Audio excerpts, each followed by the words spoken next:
Está começando mais um Talk da Saúde, um lugar para a gente conversar sobre saúde de maneira integrada. Quem está falando aqui é Rafa Brandão. Fala pessoal, Edma Alves aqui, sejam todos bem-vindas e bem-vindos a mais um podcast Talk da Saúde. Lembrando, galera, vários recados aí, mas antes de tudo, você vai pausar esse episódio, você vai se inscrever no Spotify ou na plataforma de áudio, se for no YouTube também, vai se inscrever no nosso canal. Isso ajuda a gente e informa a plataforma de que você está gostando, que o conteúdo é relevante e chega para mais pessoas. Tem também a nossa newsletter, não é isso, Edma? Isso aí, você pode receber no seu e-mail preferido um resumo de notícias sobre o mercado de saúde, o que está acontecendo na saúde do mundo, quinzenalmente. Basta você ir lá no nosso site, talkdasaude.com.br, e se inscrever na nossa newsletter, que você vai receber. De maneira resumida. Simples, acessível, como você já conhece aqui no Talk da Saúde. Por falar nisso, Rafa Brandão, vamos trazer mais um assunto inédito aqui, né? Na verdade, a gente tem falado bastante sobre saúde mental, mas nessa perspectiva é inédito, e a gente vai aprender muito aqui hoje. Vamos trazer essa pauta. Tem um nome que é psicossomático, Rafa, que eu até me interesso, assim, mas quero saber mais sobre isso. E aí eu vou ser bem curiosa, vou aproveitar. Legal. E vou perguntar bastante. Então, quem é a nossa Rafa, convidada, Edma? Não, Rafa, essa eu vou deixar para você, porque você merece falar essa apresentação, Rafa. Eu já esqueci. É Vanessa Jacu? Vanessa Crisóstomo Jacu. Jacu. Não, Crisóstomo nem tento. Falou certinho. Vanessa, seja muito bem-vinda ao Talk da Saúde. Muito obrigada por você estar aqui com a gente, ensinando bastante. A gente já tem muita dúvida sobre esse assunto. Já vou logo te adiantando, convite sensacional, né? Ampliar o conhecimento. É verdade, o seu currículo é enorme. Então, por favor, fale pra gente o que a gente precisa saber, quem é a Vanessa e como é que esse conhecimento sobre psicossomática entrou na sua vida? Olha, eu não vou falar curricularmente, não, porque né, eu não vou fazer uma lista de universidades e títulos, isso não me resume, gente. Eu sou uma pessoa singular, mas ao mesmo tempo eu sou um coletivo, eu sou aquela pessoa que sempre cresceu observando os meios e tentando fazer algo onde havia necessidade. E eu sou voltada para o outro o tempo todo, eu sou filha e mãe, profissional e estudante, professora, eterna colecionadora de boas risadas, eu sou amante da lua, eu adoro um sol, sou carioca, viajante do mundo, cidadã do mundo também, e sou filha de um cirurgião, né, que me deixa um legado muito grande e uma grande equação também, porque esse cirurgião, na verdade, eu não cresci com ele, era um cara extremamente humanizado, é falado até hoje como médico e cirurgião, mas eu não cresci com esse pai porque ele se foi. Então, nesse legado e nessa equação é que eu me perdi e me encontrei nesse caminho para justamente entender o que eu faria com a minha prática e com a minha carreira e com a minha vida e como é que eu ia desenvolver tantas coisas que eu sabia que potencialmente já estavam em mim. Quando eu falo de legado, eu falo de sangue mesmo, gente, de tá no coração, veio de alma para alma. E a psicossomática é essa junção, esse todo, né? A interação, ela justamente não me permite ficar reduzida. A psicossomática é uma área que ela é uma interface entre a medicina e a psicologia, mas que engloba todas as outras especialidades, né? Então, é como eu te falei, eu não podia ser uma pessoa só, não podia ser uma coisa só. Eu aprendi a ficar entre legado e equação, ficar entre medicina e corpo e mente. Então, a psicossomática como a ciência do bem-estar, interdisciplinar, múltipla, vários links relacionados, a gente estuda muito, né?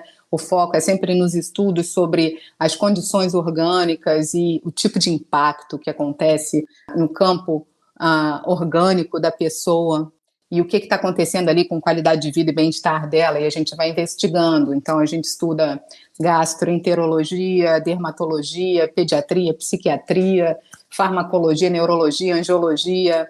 A gente estuda a psiconeuroendócrino, imunologia, a gente estuda trato geniturinário, imunologia, moléculas, a gente estuda tudo. Então, é ver o ser de uma forma total, justamente porque nós não somos partes separadas, né, por meio dessa transdução, os sistemas são sempre interligados e a gente acaba sendo conectado com sinais e sintomas dentro de saúde ou adoecimento.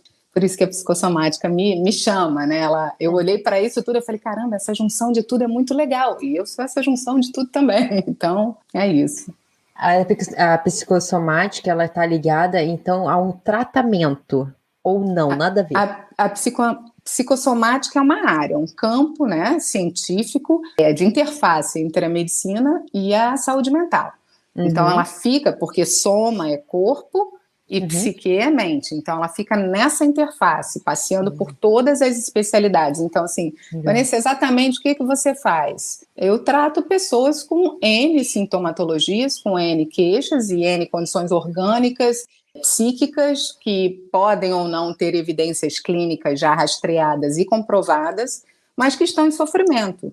Então, muitas vezes, uma situação recorrente, persistente, que está ali, as pessoas buscando, né, por auxílio, e os colegas acabam que rastreiam aqui e ali, não acham nada, aí me referenciam, Vanessa, pega aí, vamos nessa, vamos dar uma olhada no que está acontecendo, e aí você vai nessa costura total, passeando por diversas áreas, bagagens existenciais, percurso prévio da pessoa, e vai compreendendo, né, onde ela está inserida, tudo que ela está vivendo, justamente para você fazer esse achado, esse apanhado de fatores que pode estar adoecendo esse indivíduo. E dentro dessa interseção, existe alguma hierarquia? Vocês acreditam que um tem mais influência no outro? Ou eles se retroalimentam de uma maneira equilibrada? Somos compostos, né? A gente não tem uma parte que represente mais ou menos. Nós somos essa junção de todos os sistemas. Então, a psicossomática, ela se pauta justamente por isso, porque são todos esses sistemas de forma integrada.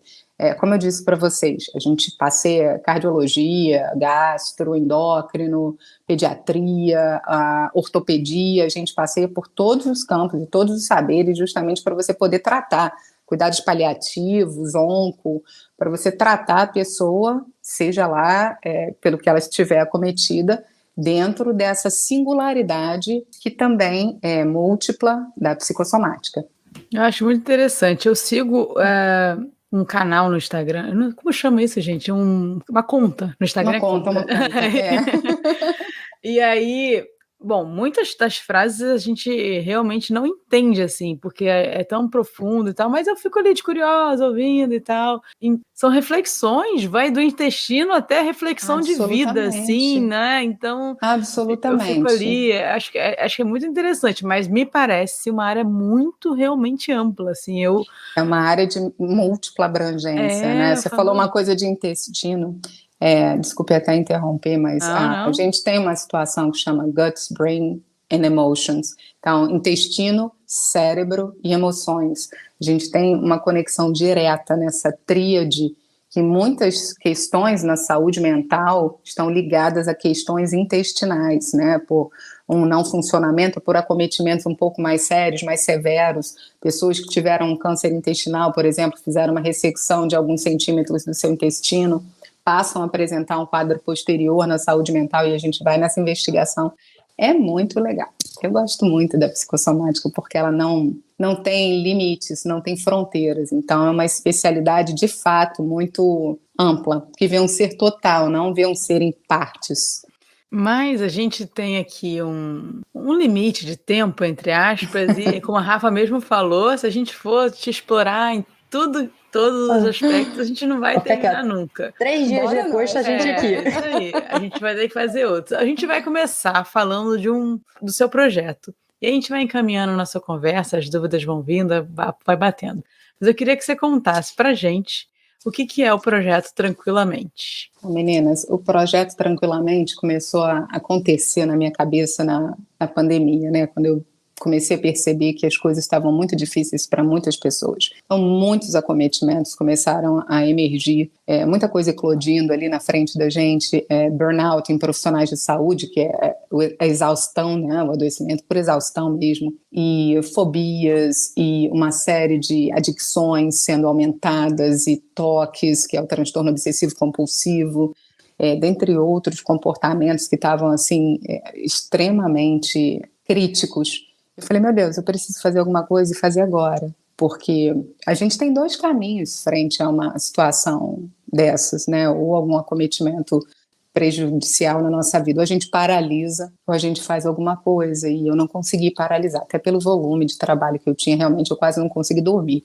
Então, o projeto Tranquilamente veio porque eu pensava nas pessoas que não tinham acesso à saúde mental, ou à psicossomática, ou a um profissional de qualidade para poder expor a sua queixa e ter um tratamento, uma referência ali, que pudesse dar um norte, né? Olha, o que você está passando tem nome, pode ser isso, vamos tentar investigar ali. Eu pensava em tantas pessoas em sofrimento extremo, principalmente aquelas que ficaram em casa e sozinhas, né? Então, assim, um isolamento completo e total, e que só começou a deteriorar ali a qualidade de vida e bem-estar, e também a parte física e mental das pessoas. E ele nasce justamente por essa razão. E quando eu pensei nisso, eu busquei vários colegas e fui trocando, e, claro, tentando multiplicar essa diversidade de atuações que a gente podia amparar, fazer para amparar, mas obviamente com uma possibilidade de inclusão e uma exclusão imediata dos estigmas que são as doenças, principalmente nas questões da saúde mental. Então, trabalhar na inclusão e na retirada dos estigmas. Oi, gente, está todo mundo ruim em 2021, em 2022, em 2020, eu não posso acreditar que alguém passou ileso por uma situação dessas. No mínimo, a gente teve uma situação emocional, teve alguma questão que bateu na gente. Então, vamos lá, vamos falar e vamos começar a agitar aí alguma coisa que a gente possa ofertar. E nasce dessa ideia, dessa necessidade.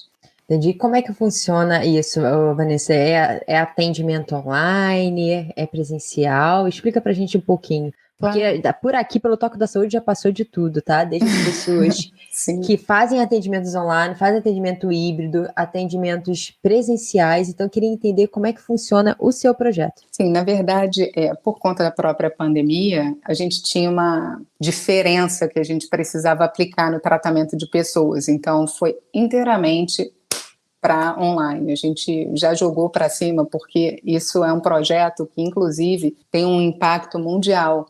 Eu não atendo pacientes somente no Brasil, até pelas minhas formações e também por viver entre lá e cá, mas muita gente se beneficia hoje na Ásia, na Europa, em outros países do próprio projeto, porque não aconteceu só no Brasil. A gente passou por uma pandemia mundial, estamos passando, desculpa, sequer temos uma endemia nesse ponto, mas se a gente parar para pensar como você atinge uma população sem um risco de contaminação, sem uma exposição que não pode ser feita, então vamos logo no que dá para fazer. Não adiantaria eu abrir portas e restringir público se o que eu queria justamente era acolher e incluir. Então, joga para a nuvem, joga para cima e vamos embora.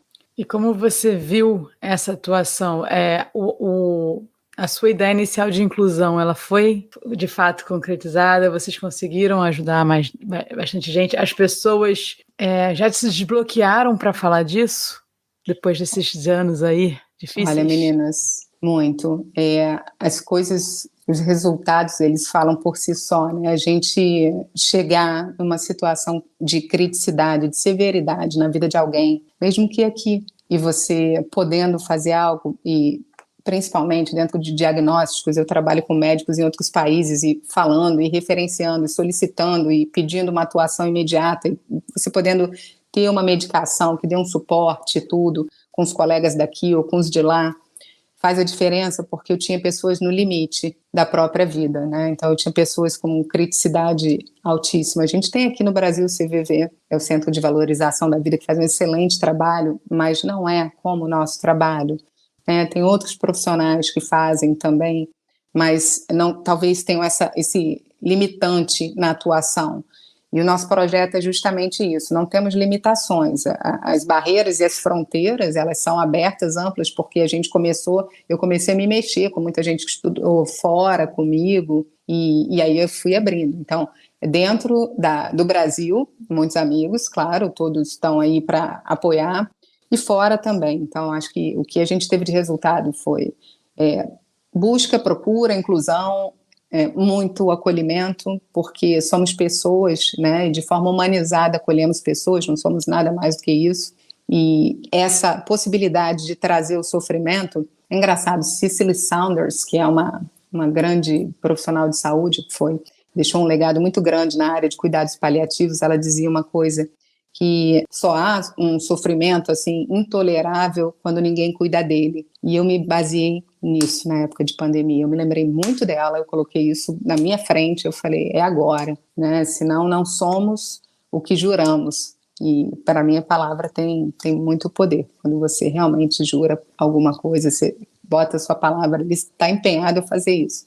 Então, as portas estando abertas, o acolhimento sendo colocado aí em oferta, as pessoas vêm, com certeza vêm, e só divulgam, a coisa voa. Que legal. A gente está entrando num momento, assim como a pandemia fez a gente refletir e olhar para a saúde, a importância da saúde mental, né? Muitos preconceitos Exato. Foram esquecidos, mas a gente também está entrando, Vanessa, num momento onde as pessoas estão precisando olhar para as causas que não eram olhadas, tá? Isso, a gente está falando também sobre a inclusão de outras pessoas que, não só questões sociais, tá? Elas não se sentiam incluídas, por exemplo, em tratamentos de saúde. Absolutamente. Como é que esse projeto, ele olha para isso? Como é que você faz isso na prática? Existe realmente uma necessidade ou é a minha bolha e acabo que estou vendo isso? Na verdade, assim, eu acho que a necessidade, ela primariamente, precisa ser deslocada para todas as esferas, não tem bolha. Nunca tive bolha, nunca trabalhei, como eu comecei a falar aqui, minha coisa sempre foi ampla. E a gente busca exatamente essas situações mais precárias e primárias, porque eu costumo dizer que o projeto ele trabalha com pulseirinha vermelha, verde e amarela. Então, vermelha é criticidade, severidade, tá? É agora, atua agora, nesse ponto. Amarelinho tá ruim, vai dar uma segurada, ainda consegue se segurar. E verde já vem, segura só um pouquinho. Então, a gente foi detectando diversas esferas, diversas situações dessas pessoas e fomos entrando em contato para a gente poder justamente movimentar. Obviamente, os recursos, eles vêm a partir de doações, eles vêm a partir de incentivo de pessoas que podem, de instituições, de parcerias que podem estar estabelecidas conosco, mas muitas vezes a pessoa, a gente sabe que 1/3 da população não tem como custear um tratamento de qualidade.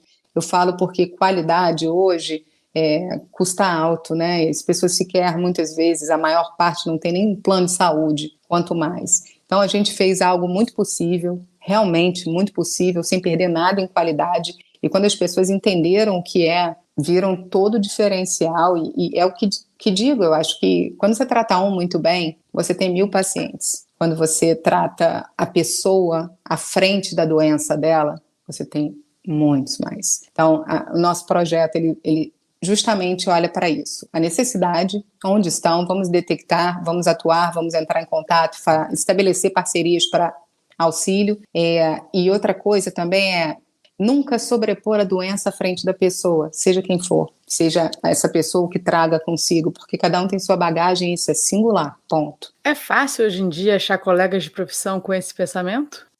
Fácil é uma palavra muito forte, né? Mas eu tenho vários, eu tenho pessoas muito do bem comigo. Eu acredito muito nisso. A gente faz um trabalho na Santa Casa de São Paulo, a divisão, o departamento de psicossomática, que é todo coordenado pelo professor doutor Arthur Zular, que é a nossa coordenadora e é uma pessoa excelente, faz parte da Associação Brasileira de Medicina Psicossomática, eu sou parte do corpo de diretoria também. Então, ele faz um trabalho ótimo e ele desempenha isso de forma para os residentes, para as pessoas profissionais se especializando em residência, e é gratuito. Então, quando eu vejo isso acontecendo dentro da Santa Casa de São Paulo, com muita qualidade, gente, eu estou falando com muitos especialistas juntos para um paciente, aos sábados, domingos. Então, a gente, depois ligando, controlando, sabendo como é que está a família, como é que isso tudo, eu aprendo ali como é que isso tudo poderia se mexer. Então, sim, eu tenho muitos contatos que vieram e se colocaram à disposição para justamente a gente fazer essa rede de apoio diferenciada aqui. As coisas vão bem. Fácil não é. Fácil foi forte. Mas é impressionante. Depois a gente já tinha bastante pensamento mais amplo sobre saúde, tanto que nós somos profissionais de movimento, de educação física, mas sempre pensamos de maneira mais ampla. Mas depois que a gente começou a fazer o talk, é impressionante o quanto tem chegado esse tipo de profissional perto da gente. Muito legal. Né?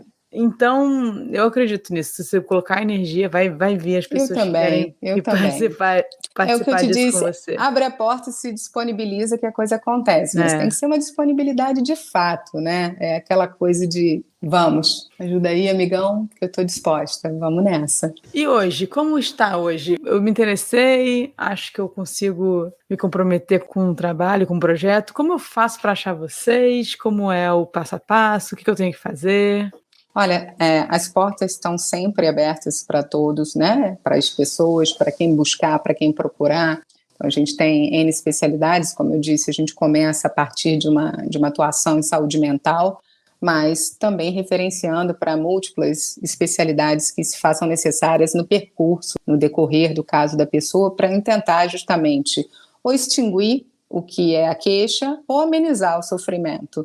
De alguma forma, entrar em contato conosco a partir das nossas redes sociais, vou dar uma colada, @ doutoravanessa.jacquiud, JACCOUD, na minha página do Facebook, que é o Doutora Vanessa Jacquiud, que é JACCOUD, gente. Desculpa, eu falei antes o TikTok, que tem o meu Instagram, Doutora Vanessa Jacquiud, direto, ou pelo 21 97 353 2922. E também pode ter um agendamento por e-mail, uma solicitação, uma pergunta, doutora Vanessa Cris, CHRYS.Jacquiud, JACCOUD, eu tenho que soletrar mesmo, @gmail.com. Eu entendo bem isso, Edma. Edma também não é muito fácil. Eu entendo bem. Dá uma voltada aí, gente, quando tiver pausa, ouvindo e vai com calma. Pausa, de qualquer maneira, escreve. A Rafa vai deixar tudo na descrição do episódio também para clicar no nome da vida. Só clicar no nome dela que vai direcionar. Pessoal, interrompendo esse episódio, mas é por um ótimo motivo. Agora o Talk da Saúde também tem uma newsletter. Além de entregar conteúdo por áudio, como vocês já estão acostumados aqui no podcast, também faremos um resumo de tudo que está acontecendo de importante no mundo da saúde, e isso pode chegar direto no seu e-mail. Basta você ir lá no site do talkdasaude.com.br e se inscrever. A cada 15 dias você receberá um resumo daquele jeito que você já conhece, com uma comunicação assertiva e simplificada.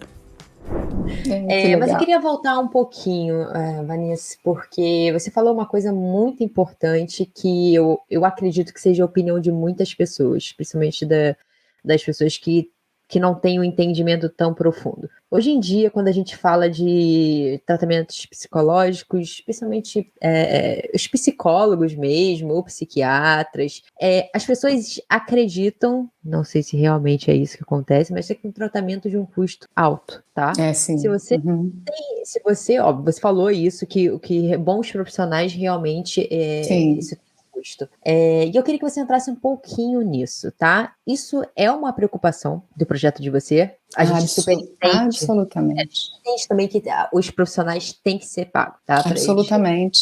Você sabe que a gente é sempre regulado por conselhos, sociedades, então existe sempre vocês são profissionais da saúde, vocês sabem que tem uma regulação entre valores mínimos e nunca máximos de consulta. Mas eu vou falar uma coisa. Não colou para mim dessa vez. E a gente foi no que é possível, porque se a gente pega os mínimos indicados, ainda assim você deixa muito excludente a possibilidade de um tratamento acessível para pessoas de uma população majoritária no nosso país. Então a gente, com muitas reuniões e com muitos entendimentos, a gente entende que já é legal viver o que a gente vive. Então, agora a gente precisa trabalhar muito mais na doação.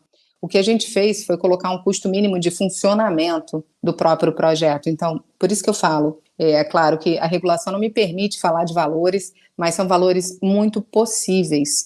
E, justamente, Quando a gente tem 1, 2, 3 pacientes que falam, mas eu não tenho nenhuma condição, aí a gente busca, de alguma maneira, parcerias, a gente coloca on hold, a gente coloca numa listagem de espera para pedir um patrocínio, para solicitar, e a gente vai atrás. Mas a gente não deixa ninguém de fora, principalmente uma pessoa com pulseirinha vermelha, como eu disse. Porque, sim, eu acho que quando você pode ofertar algo, ainda que você não possa aquele todo, mas você fala, eu posso tanto. Você está sendo honesto, está sendo digno de dizer, eu chego até aqui, até ali eu não consigo. Pode ser? E a gente vai nesses cálculos. A gente começa a falar, peraí, esse daqui vai aqui, esse daqui. E você? Você consegue isso daqui porque isso daqui já cobra isso daqui. A gente vai fazendo com que um ajude o outro. Então, na verdade, é uma grande rede de apoio. Mas, de novo, e reforçando, é extremamente possível.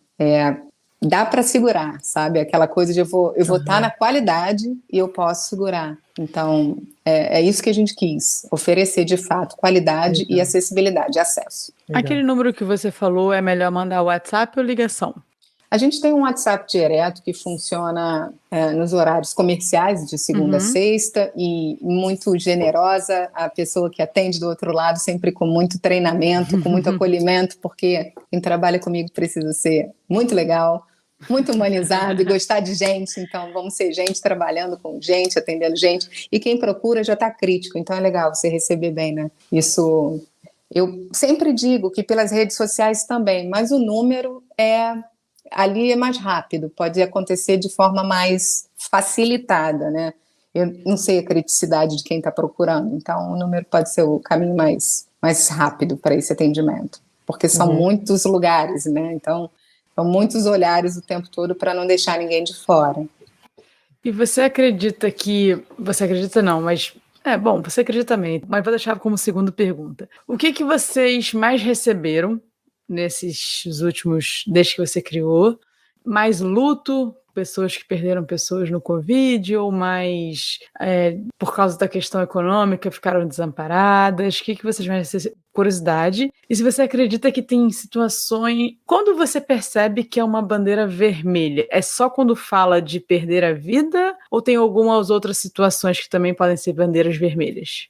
Não, red flag tá fazendo parte do mundo hoje em dia, né? A gente tem guerra, a gente Você falou tem tantas pulseira coisas. vermelha, acabou que eu usei bandeira, porque na fisioterapia aí a gente acaba usando no movimento bandeira vermelha também, Não, na verdade, assim, eu não posso dizer o que é mais ou menos, mas tivemos de tudo, porque os acometimentos são totais, então desde adicções e as adicções te levam a uma deterioração de determinados órgãos e uma falência, uma criticidade em outras partes, que começam a ter sintomas em outros, então de crianças, adolescentes, inclusive menores de idade, a gente tem uma restrição, porque só com realmente autorização parental dos guardiões legais, para a gente poder estar sempre respaldado juridicamente para tratamento, é assim que a lei prevê, né, atendimento para pessoas menores de idade, mas não teve um mais ou menos, a gente tem muitos acometimentos, e eu clinicamente também posso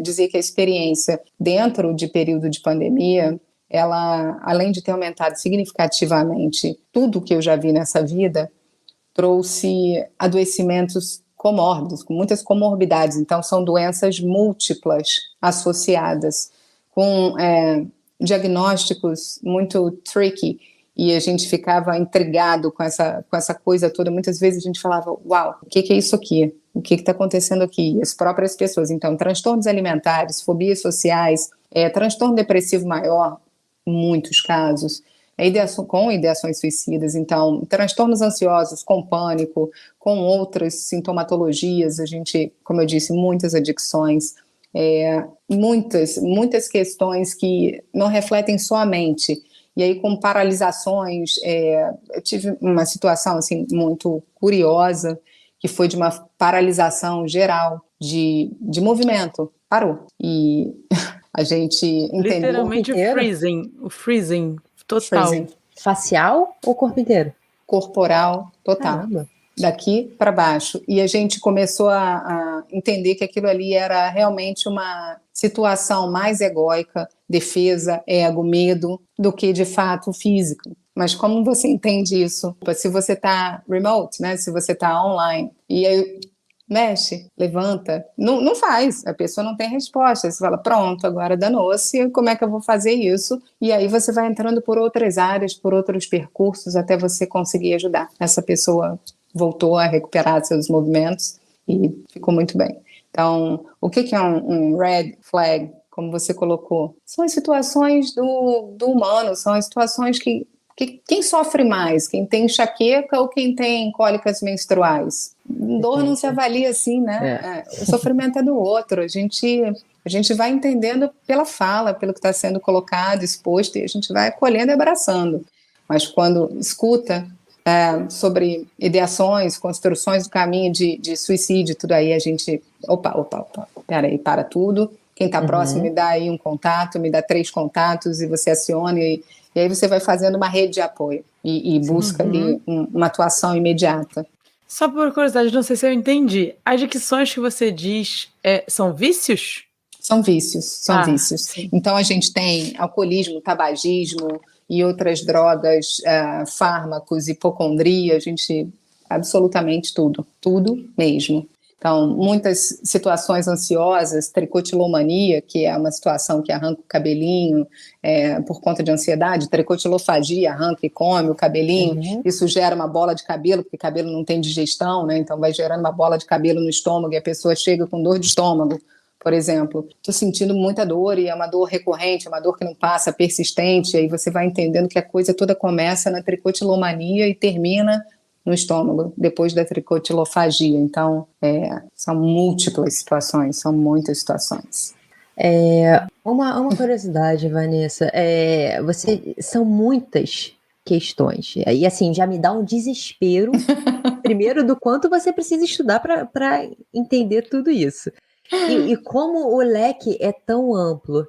Então, a pergunta é, como a psicossomática consegue abraçar tantas questões? Existe, óbvio que não tem manual, mas existe um caminho, uma triagem caminho que é comum? Comum, não. A gente tem a psicossomática no Brasil, posso dizer que ela não é recente, mas tudo começa há um tempo. Eu posso falar de Hipócrates, se vocês quiserem, porque já tinha essa situação corpo-mente, né? Não sendo dissociado na cura das doenças e no preparo do decurso dos tratamentos.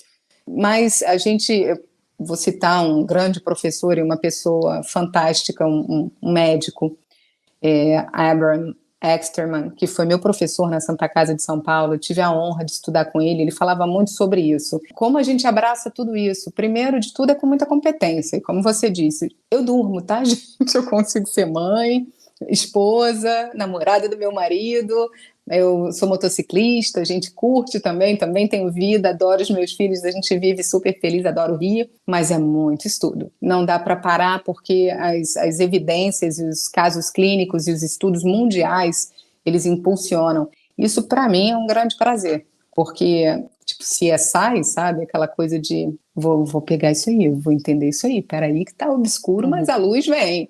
Então isso é instigante, isso é motivador. Discutir caso com os colegas é uma coisa que a gente aprende, e o Dr. Exterman justamente fala dessa pessoa que a gente precisa construir nos clínicos que somos, né? Então, o clínico que se envolve com a pessoa, o clínico que chega perto, o clínico que ouve, que aprende a ouvir, que tem uma escuta ampla, aberta, que ele não simplesmente está ali, mas que ele sabe o que está sendo dito, que ele conseguiu pegar nas entrelinhas, de forma subliminar, o que está sendo dito e o que não está sendo dito, porque tem uma comunicação não verbal também, que a gente também considera. Então, como a gente se relaciona com esse paciente, com essa pessoa, e de que forma a gente apresenta a nossa pessoa para a família dessa pessoa, e como essa família pode agregar para a gente, isso tudo vai te dando múltiplos caminhos, né? A gente, quando uma pessoa adoece num sistema familiar, é uma família inteira que adoece ali, né? Então, eu penso muito nisso. Se eu tiver múltiplas impressões sobre esse ser, incluindo primariamente a dele, vai me ajudar muito. Sim. Não que um olhar se sobreponha ao outro, mas aí você vai somando e vai juntando Lego, né? Você vai só montando a coisa. Por que eu te perguntei isso? Nós temos um amigo que ele é um fisioterapeuta e é muito estudioso, tá? Uma das paixões hoje dele é estudar Eu não sei nem o nome. Você sabe o nome, Edma, do que é? Ele estuda? Não sei de que você está falando. Do Pereira. Cura prânica. Hoje ele tá na cura prânica. E uma vez marcou muito que ele falou pra mim uma vez uma frase que... Pereira, se você estiver ouvindo eu errar essa frase, mas eu vou tentar botar o contexto. Mas ele falou... leve, né, Pereira? Por favor, tem muitos anos. Que geralmente alguma manifestação física vem de algo psíquico. Não sei se é psíquico a palavra que ele usa. Por isso que eu te perguntei isso, sabe? Porque ele diz que ele acredita, pelo que ele estuda, que algo para se manifestar no físico já está sendo alimentado numa forma negativa ali dentro durante muito tempo. Por isso que eu tive essa curiosidade de que se tem esse, entre aspas, caminho, seria mais ou menos isso. A gente pensa assim, o que é o conceito de saúde, né? A OMS tem um conceito já feito de saúde, que a gente estuda, então é definido como um estado de completo bem-estar físico, mental, social, e não é somente a ausência de afecções ou acometimentos. O que eu penso sobre isso? Show! Uma boa definição. É muito bom. Mas a pessoa, ela é biopsico, sociocultural, espiritual. Então, o meio que eu estou, a família que eu estou inserida, o tipo de cuidados que tem comigo, o que eu falo, a minha bagagem pré-existencial, o que eu trago comigo, a minha infância, a minha história, o meu histórico, o meu agora, o meu futuro, a minha visão de futuro, a minha crença. Fé é uma palavra que a gente fala muito, gente, principalmente no último congresso de psiquiatria, direcionamento de espiritualidade dentro do conceito de saúde mental. Seja fé, bota fé no que você achar legal, bota fé, porque fé é uma energia que te move para frente. Então, é nesse conceito do Pereira, que não é necessariamente dentro do estudo dele, mas eu estou falando dentro da nossa área, que a gente aborda as doenças e os acometimentos do ser humano. Então, esse é o caminho. O caminho é o todo. Ficou facinho para a gente estudar. Porque, assim, o caminho é um monte de não, caminhos gente, e contextos. É infinito isso, é impressionante. Exato. Como a gente falou no início, a gente tem Pereira, estou contigo, viu? O Pereira está muito representado nesses últimos episódios aí. Quem ouvir vai entender que ele foi early adopt total e ele fica puxando a gente para o lado aí, a gente que fica resistindo às vezes, mas não dá para enxergar a pessoa por um caminho, né? A gente não é uma coisa só, uma situação só, é com quem eu convivo, onde eu estou, com quem eu estou convivendo, o que está acontecendo comigo agora, que tipo de situação veio antes, de que forma eu fui resiliente, eu passei, eu não passei, eu travei, isso tudo é um histórico nessa bagagem que precisa ser investigado. Então, de repente, você tem uma pessoa que desenvolve uma trombose de membro inferior, e aí você trabalha junto com o angiologista e você vai entendendo que onde está vindo isso, gente? Por que isso? Se a gente está vindo de uma circulação, ok, se a gente está... O que houve aí? Você vai escutando, você vai trazendo, porque quando eu era criança, não sei o quê, porque tinha uma varanda, e aí eu não podia ir na varanda porque eu ia cair, então uma vez eu fui caindo, e aí minha mãe me segurou pela perna, e não sei o que lá, e quando você vai conectando, são situações múltiplas. Então existe uma coisa chamada mecanismos ocultos inconscientes, é uma das minhas cartas na manga, eu gosto muito de ir por aí, isso não está por aí para se estudar não, gente, isso é realmente algo que acho que deve ter uma luz aí do meu pai me ajudando, me guiando, porque nessa situação dos conteúdos, dos mecanismos inconscientes que direcionam, você percebe que muitas vezes tem um imprinting, uma carimbada de uma situação em determinada fase da vida que só vai se apresentar lá na frente. Isso também é trauma, né? Eu tenho o estudo de traumas simples e complexos pela Universidade de Harvard, então isso é muito, muito comum. Os traumas, eles, a não ser que sejam extremamente pesados, e a pessoa entra em catatonia, uma situação muito crítica ali na hora, mas eles se revelam lá na frente, quando você já não tem mais energia sobressalente para fazer nada, e aí começa o simbólico, começa o corpo a falar, a cabeça a endoidar, e aí dá crise. Aí a gente vai entender o que houve lá atrás. Então, por isso que é tudo junto. E em qual momento vai eclodir? Não sei, podia nem eclodir, podia ficar ali quietinho, mas aí dependendo do que você experiencia aqui há 2 anos, e situações com o marido, com a mãe do marido, com não sei o que, aí vai, é isso. Aí a gente vai nessa investigação aí, gente. A gente é muito complexo mesmo. Ser humano. Você falando sobre fé, eu me lembrei de uma matéria que eu escrevi para nossa newsletter sobre, não sei se fala assim, me perdoa o meu inglês, coping espiritual. Coping. É isso? Isso. E aí eles estavam falando que, dependendo de como a pessoa encara esse enfrentamento, positivo ou negativo, interfere no desfecho dela. Absolutamente. Ou seja, se ela encarar aquilo como uma punição, absolutamente. isso tem um desfecho pior, um prognóstico pior. Se ela encara isso como a fé dela como motivadora, eu vou vencer, e aí tem... Então, assim, é muita coisa. Tem pacientes que não melhoram, Edna. A gente pode oferecer o state of the art, o up-to-date do tratamento e não melhoram. E eu vejo muito isso na oncologia, eu sou psico-oncologista titulada pela sociedade também, então, assim, às vezes você tem protocolos clínicos para tratar o paciente e ele não faz resposta. E você fala, meu Deus do céu, o negócio está entrando, a gente está dando a medicação, não faz resposta. E está com prognóstico possível, positivo, e está indo para pior. O que é isso? Então, chama disponibilidade interna. Então, mecanismo de coping mesmo, né? Spiritually falando, que é como você está dizendo, se a pessoa não botar fé que aquilo ali vai dar, se ela decretar dead end, para mim, acabou, time's up.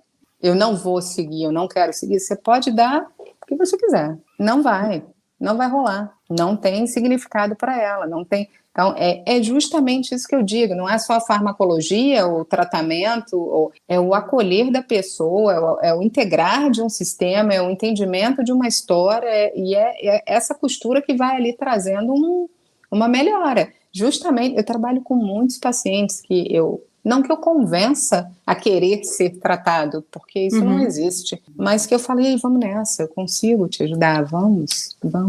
E eu já escutei muitas vezes, muitas meninas, eu não quero, doutora, não quero mais, agora em circo porque dói.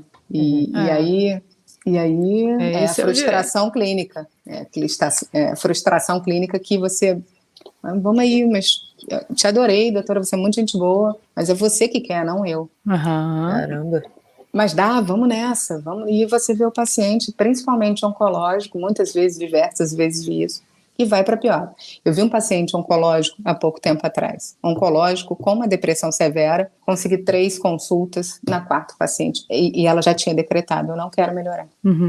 Com protocolos clínicos atuantes, up to date, assim, coisas muito boas sendo oferecidas, não faz resposta. Então, sim, a disponibilidade interna é um grande fator para melhora ou piora da condição da pessoa. Independente da vontade dos clínicos, né, dos práticos que estão ali, não é sobre mim. É óbvio que em uma escala de urgência e emergência bem menor, mas a gente vê isso, né, Rafa, no nosso trabalho. A gente mostra o caminho, mas é isso. A gente não é uma escolha. A própria condição, vocês trabalham com movimento, vocês obviamente conhecem a fibromialgia, né? Eu sou especialista em dor crônica também, por Minnesota. Então a fibromialgia, ela tem um controle álgico de dor, muitas vezes quando a pessoa tem maior disponibilidade interna para as suas próprias vivências, mas quando ela trava e decide não fazer mais nada, a dor aparece assim com uma potência difícil. Então, ainda tem isso, de novo, o ser humano é bio, psico, sociocultural e espiritual, e esse espiritual é justamente o ambiente interno da pessoa, a fé que ela coloca, os mecanismos de coping, né, que vão ali ajustando. Então... Bom, aí, nossa, a gente já descambou para outro lado, mas eu vou continuar indo para esse caminho aí, eu vou pegar essa curva para a direita e vou. Bora nós! A gente tem um grande amigo, um amigo fisioterapeuta que veio aqui falar pra gente, conversar com a gente sobre saúde, e ele falou uma frase que me marcou muito a mim e a Rafa, que ele falou assim, o papel do profissional talvez esteja muito mais em atrapalhar o que a pessoa tem feito de ruim do que ficar falando o que ela tem que fazer de bom. A gente está muito mais assim para impedir, olha, as coisas ruins que você está fazendo, como a gente pode ajudar, do que ficar cagando regra e, tipo, desculpa o termo, mas ficar mandando o que você tem que fazer e tal. Então, assim, hoje como você, depois de todos os cursos, todos os atendimentos que você passou, qual você entende que é o seu papel quando você recebe uma pessoa, um caso? É mostrar caminho, é dar opção de escolha. A gente fala muito em atendimento centrado no indivíduo, é dar opções, mas... Qual o meu papel? Qual o meu papel é bom. Você não combinou, não. Essa a gente não combinou, mas tá chegando no final, aí no final vai ficando mais difícil. Tá tranquilo. Eu ilumino, eu vou iluminar. Então é assim, uma das frases que eu mais costumo falar é assim, eu não sou mãe, eu sou mãe dos meus filhos, obviamente, mas eu não sou a mãe para julgar, ou para criticar, ou para dizer, eu informo. Eu ilumino, eu trago, eu coloco vários tipos de alinhamento e tratamentos possíveis para a condição, mas a pessoa ela tem autonomia. E esse princípio é por direito, inclusive, deve ser respeitado, tanto pelo profissional quanto pela própria pessoa. E quando essa pessoa não tem tanto conhecimento, justamente para poder praticar o seu princípio de autonomia no que está sendo oferecido para ela, o nosso papel é psicoeducar, ensinar para ela tudo que está sendo disposto e colocado ali de uma maneira, não venha com linguagens rebuscadas, porque não vai rolar, facilita para a pessoa entender. Então não venha que, porque a sua neoplasia, o seu tumor, fala claro, bota, né, na mesa para a pessoa justamente compreender e poder tomar decisões sobre o que ela quer fazer com a própria vida, com a saúde e com o seu tratamento. Então, eu penso que é isso. Qual é o meu papel? Nunca me sobrepor a ninguém. Nunca vai ser, não sou uma autoridade na vida de ninguém. Pouco sou na minha, muitas vezes, né? Então, indicador de caminhos. Olha, me perco pra caramba. Vamos combinar que eu mesma também me perco. Então, e aí, Vanessa, mas o que você faz? Eu ilumino, eu entendo, acolho e ilumino. Eu costumo colocar isso assim muito claramente. Pacientes que me conhecem, a minha agenda é muito cheia, paciente que está comigo há muito tempo não quer sair, né? Então, é muito curioso, porque a alta nunca vem. Eu falo, bora, que tem gente para entrar, você já está bem. Não, pede para outro lá sair, porque você nem sabe, eu tô com um negócio aqui que eu nem te disse. Eu falo, como é que vai entrar outro, meu Deus? Então, cria-se uma relação de fato, sabe? E aí eu pego na mentira, eu falo, tá, essa eu já escutei, agora fala a verdade aí. Fala na boa, porque agora já pode falar. Porra, doutora, não sei o que lá, não dá nem pra mentir. Eu falo, gente, não, porque parece minha alma fora do corpo, então eu tenho nome de tudo.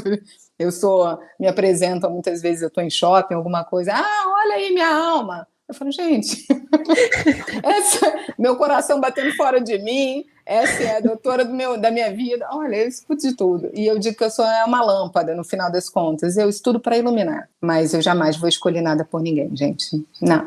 Eu me embolo para minhas escolhas, imagine. Como posso, né? Ótimo. Nossa, maravilha. Antes da gente entrar para nossas perguntas finais, você falou sobre as pessoas entrarem em contato, tá? As pessoas que querem participar desse projeto como forma de receber o tratamento. Mas instituições, você faz parceria e é o mesmo veículo? Entra em contato pelo mesmo ou tem algum específico? O mesmo contato, e assim, as instituições elas podem entrar tanto para buscar auxílio para os seus, ou para justamente auxiliar no projeto e poder fomentar o auxílio àqueles que não podem sequer se aproximar do mínimo valor possível que a gente tentou ofertar ali.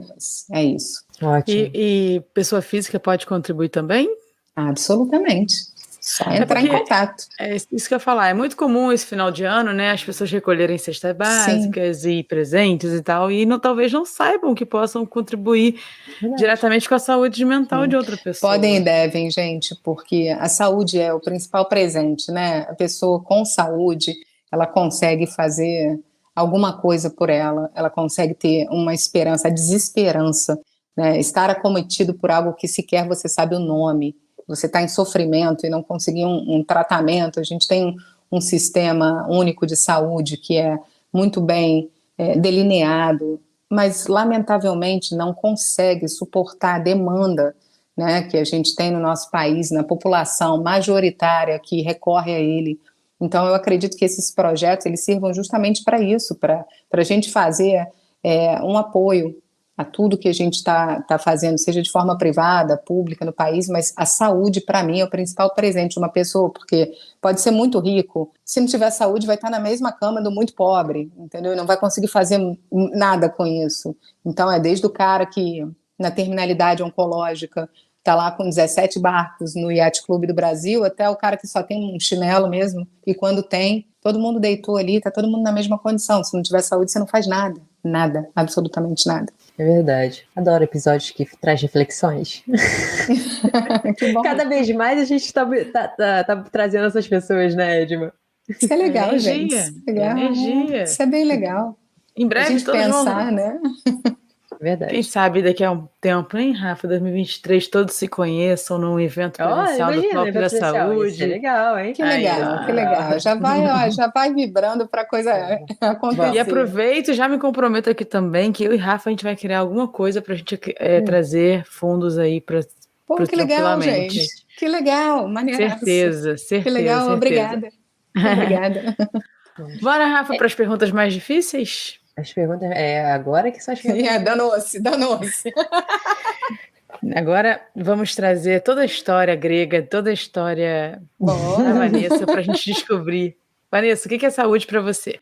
É isso, é você estar inserido num ambiente interno e externo de qualidade, que você possa ser validado, acolhido, com bem-estar, qualidade de vida, que você tenha sua comida no seu prato, que você possa dar suas risadas, que você possa ter um ombro para chorar, que você possa ser altamente absorvido nos seus entraves e redirecionado por uma perspectiva muito respeitosa, é um meio legal, é um corpo saudável, é um respeito a esse corpo, a essa mente, é entender quando a gente precisa de ajuda. Saúde é isso, é um todo. E uma experiência inesquecível. Caraca, tem tantas legais, tem muitas legais. Eu posso dizer uma coisa muito legal. Eu comecei dizendo sobre o legado e a equação do meu pai, né? Isso foi uma situação bem longa. Acho que ainda na minha vida, de trabalhar nessa equação. Mas eu tenho uma família muito legal, com meu marido e os meus 2 filhos. E a gente se diverte muito junto, onde quer que a gente esteja. Então, eu chamo a minha casa de casa dos sonhos, porque é muito engraçado. Eu tenho 2 adolescentes muito maneiros. Meu filho já faz faculdade de medicina, já está também seguindo a linha. A pequena também vai, a gente troca ideia, a gente fala, a gente brinca. Meu marido é muito espirituoso, eu também não fico lá atrás. Mas eu tenho uma experiência muito maneira. A gente estava, eu e o Fabinho, meu marido, na Turquia, na Capadócia, e dormíamos em um hotel caverna, e a gente, aquela coisa do Império Otomano, conhecendo várias coisas legais. E a gente fez um passeio de balão, às 4 e pouca da manhã a gente chegou lá, e a gente subiu, o voo, ele subiu com vários outros balões no Vale da Capadócia, aquelas falésias. Então, na alvorada, subimos junto com o sol. E aquela experiência ali, eu não conseguia falar outra coisa a não ser amor, amor, amor, amor. Eu só fiquei assim, amor, amor, amor. E foi o que eu senti de fato, porque eu vi como Deus é tudo. E aquilo ali me tocou profundamente. Eu só falava amor. Ele falou, tá com soluço. Amor, amor, ainda ficou brincando. Eu, amor, amor. Ele falou, tá um frio danado aqui. E eu, mas olha isso, e muitos balões subindo, iluminadinhos, e o céu cor-de-rosa, e o sol nascendo, e o balão subindo, e Deus na cabeça, e é isso. E as falésias e aquele vale, eu falei, uau. Deve ser incrível mesmo. Já vi várias fotos das pessoas. Eu tô viva e isso é lindo. É isso, eu acho que eu cheguei nesse ponto, né, nesse momento. Muita coisa legal, gente, mas essa com o Fabinho, a gente fala, ele fala, do seu soluço? Eu falo, cara, eu só falava amor. E eu acho que é o que eu estava sentindo, de fato. E é muito legal você sentir um amor imenso, assim, pela vida, pelo mundo, pela criação, por Deus, pela gratidão. Isso é inesquecível. E nada como a natureza para mostrar isso. Né? Absolutamente. Eu moro no mato, né, gente? Para mim, eu sou da natureza total. E se você pudesse escolher alguém para dar uma caminhada longa e poder conversar, trocar ideia, saber o que você quisesse, quem seria essa pessoa e por quê? Eita, fácil. Deus. Eu caminharia com Deus. Se eu tivesse a honra de caminhar com Deus, eu acho que eu ia poder remover muitas dúvidas, ampliar minha fé, meu amor. Eu ia poder ajudar muito mais a partir dessa perspectiva transcendente mesmo que eu teria. E essa caminhada seria longa, vamos embora, porque tem assunto. Lembra disso que eu queria saber?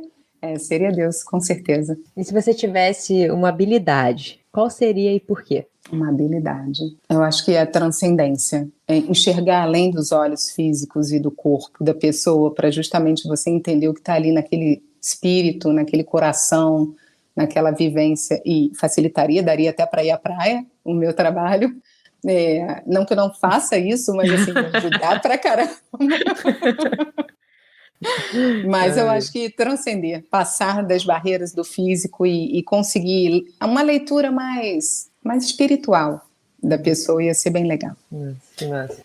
Vanessa, a gente amou. Você quer falar uma coisa? Que legal. Desculpa. Eu também amei. Não, eu ia falar que é interessante como a gente é multifacetado mesmo, né? Uma pessoa que usa tanto a ciência e aí no final agora mostrou um outro lado. É muito engraçado, porque recentemente a gente tem tido contato com mais pessoas assim, com várias o mundo personalidades, tá mudando, entre aspas. As cabeças estão mudando. Sim, eu sempre fui meio assim mesmo. A ciência é um caminho, né, gente? Eu sou meio assim mesmo. A ciência é só um caminho, um dos caminhos. Eu preciso me inclinar à ciência, porque é a partir da ciência que a gente faz o nosso trabalho, dentro de métodos científicos e orientações e critérios diagnósticos, isso é fato. Se você não for assim, você não é ético. Mas eu não me pego somente olhando para o by the book. Não vai dar, não. E aí? O que tem nessa alma? Como é que é isso? Até porque, inclusive, o meu livro, ele é Transgeneridade, um caso de transcendência. Eu pretendo escrever uma série de livros, né, 12 livros, contando casos clínicos distintos e muito legais, com desfechos assim, muito humanos. E ali eu me revelo completamente. Então, eu colocaria transgeneridade, eu sou especialista em excelência em saúde de indivíduos transgêneros pela Harvard Medical School também. Então, eu queria escrever no meu livro, Transgeneridade, um caso espiritual. Mas os coleguinhas falaram, mas segura aí, pelo amor de Jesus, porque vai dar merda.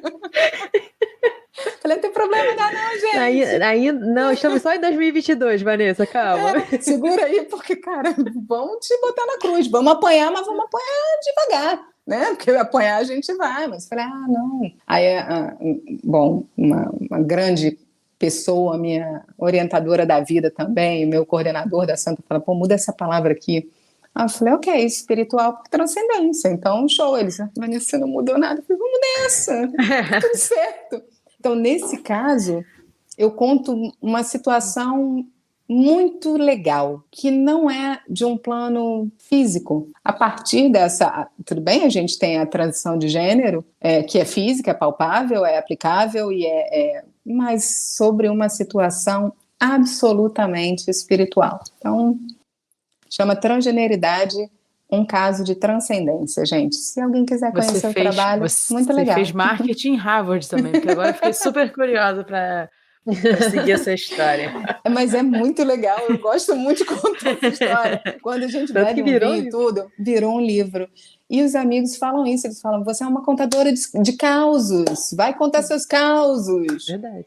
E a psicossomática é isso, gente, é contar os causos com tudo isso e ver pessoas só indo bem na vida, isso é muito, muito legal, muito alegre, isso é amor, né? Se você puder lembrar a gente também onde é que a gente te encontra agora, tanto, não sei se você está atendendo presencialmente, acho que sim, né? Sim. Falou que não tem vaga na agenda, mas já vai ter a lista de espera aí, por favor. Existe uma lista de espera, mas é o mesmo número, a minha assistente atende diretamente. O projeto eu não coloquei nas mãos de pessoas que não estão muito comigo. Eu não tenho um call center para atender, eu tenho a minha assistente, a Maria Clara está lá, ela me conhece muito bem, ela sabe como eu falo com as pessoas. A primeira coisa é quando alguém entra em contato com o meu telefone, e as pessoas têm o meu telefone, que estão na minha agenda, que estão em tratamento comigo e podem falar comigo, eu sempre falo, olha só, eu não sou só 1 hora de consulta, 2, depende.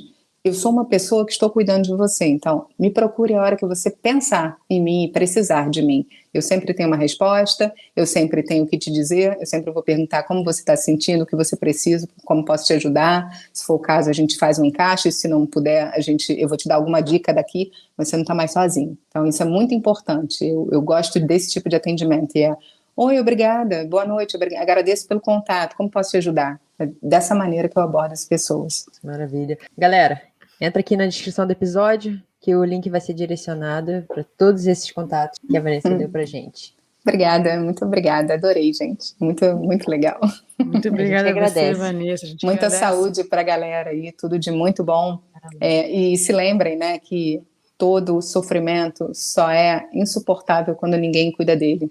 Então, a gente tem um caminho, acho que o projeto Tranquilamente, ele está aberto para quem puder chegar. Como eu disse, a gente encontra meios, a gente busca parcerias, quem pode, e é facilitado o acesso, mas a intenção é acolher e cuidar, é isso. Pessoal, por favor, faça esse papo chegar em mais pessoas, por favor. Se você se vê como uma pessoa biopsico, social, cultural, espiritual, encaminhe para quem você também considera que é, e a gente espalha a mensagem. Valeu, até daqui a 15 dias. Um beijo para quem. Obrigada para quem chegou até aqui. Valeu, obrigada, gente. Obrigada. Um beijo.